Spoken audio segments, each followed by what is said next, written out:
January 1st, 1863. With the stroke of a pen, President Abraham Lincoln signed the Emancipation Proclamation.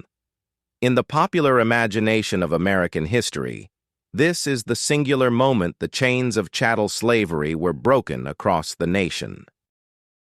But history is rarely so neat, and freedom is rarely instantaneous.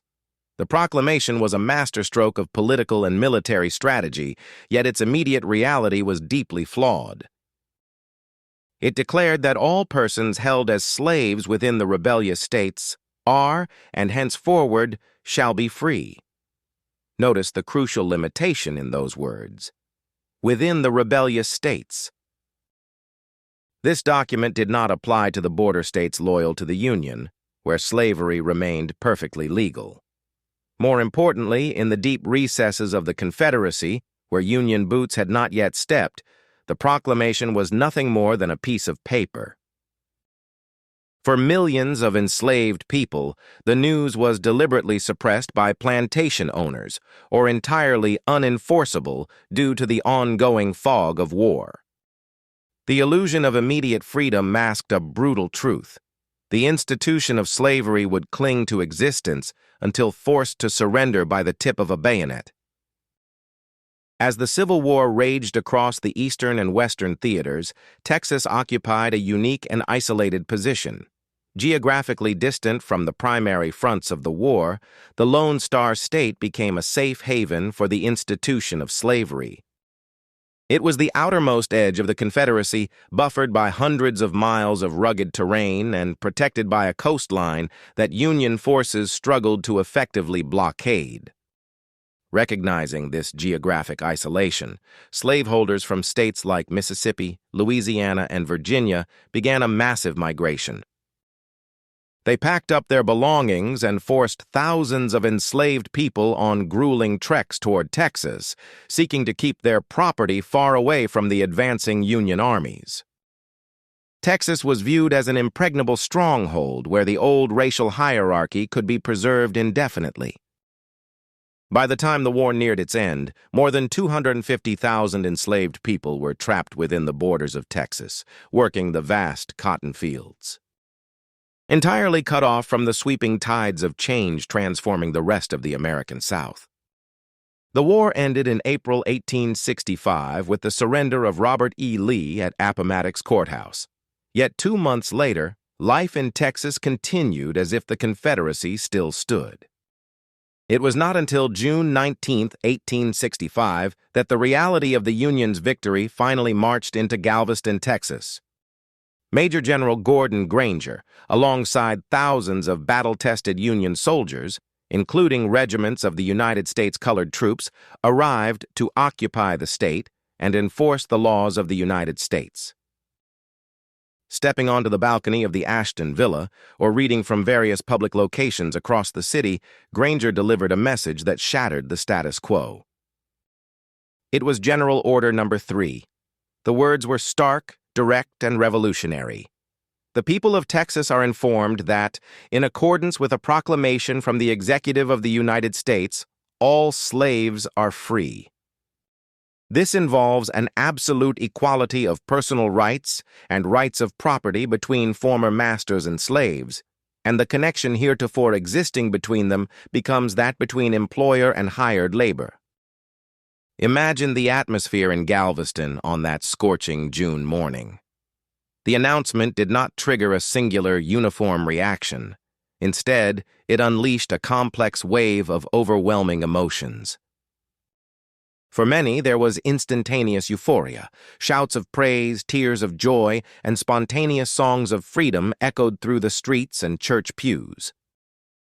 Families who had been forced to hide their hopes for generations wept openly in the Texas sun.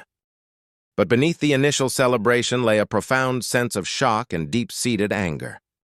Many realized in that moment that they had been legally free for 2.5 years, their labor stolen and their suffering prolonged solely because the news had been withheld from them. Furthermore, the order contained a paternalistic warning, advising the newly freed people to remain quietly at their present homes and work for wages, cautioning them against gathering at military posts. The system was already attempting to manage and restrict their newly granted autonomy, even on the very day of their liberation. The reading of General Order No. 3 was a legal turning point, but the transition from enslavement to actual freedom was fraught with extreme danger.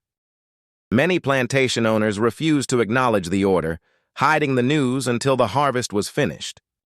Enslaved people who attempted to leave the plantations to find long-lost family members or simply to exercise their independence were frequently met with horrific violence. Vigilante groups and former Confederate soldiers patrolled the roads, punishing any display of black autonomy with beatings or lynching. Despite these immense perils, the newly emancipated people forged ahead. They refused to be intimidated. They legally formalized their marriages, built churches that served as the bedrock of their communities, and established schools to educate their children. They transitioned from victims of an oppressive system to active architects of their own future. Freedom was not merely handed down by General Granger's order. It was claimed, defended, and built from the ground up through sheer resilience and courage. 1 year after the announcement, on June 19, 1866, the first official Emancipation Day celebrations were organized in Texas. These early gatherings were acts of profound political resistance. Under the oppressive weight of early Jim Crow laws, Black Americans were frequently barred from using public parks and municipal spaces for their celebrations. Undeterred, African American communities pooled their hard-earned money to buy their own land. In 1872, led by a former enslaved man named Reverend Jack Yates, a group raised $800 to purchase 4 acres of land in Houston, Texas. They named it Emancipation Park, creating a dedicated, safe sanctuary for celebrating their liberty. Early Juneteenth celebrations were vibrant, filled with rich traditions, massive barbecues, red food, and drinks symbolizing resilience and the bloodshed in the struggle. Baseball games, and historical readings of the Emancipation Proclamation. It was a day to honor ancestors, celebrate survival, and strengthen community bonds. As Black Texans migrated across the United States during the Great Migration, they carried the traditions of Juneteenth with them, planting the seeds of celebration in cities like Chicago, Los Angeles, and Detroit.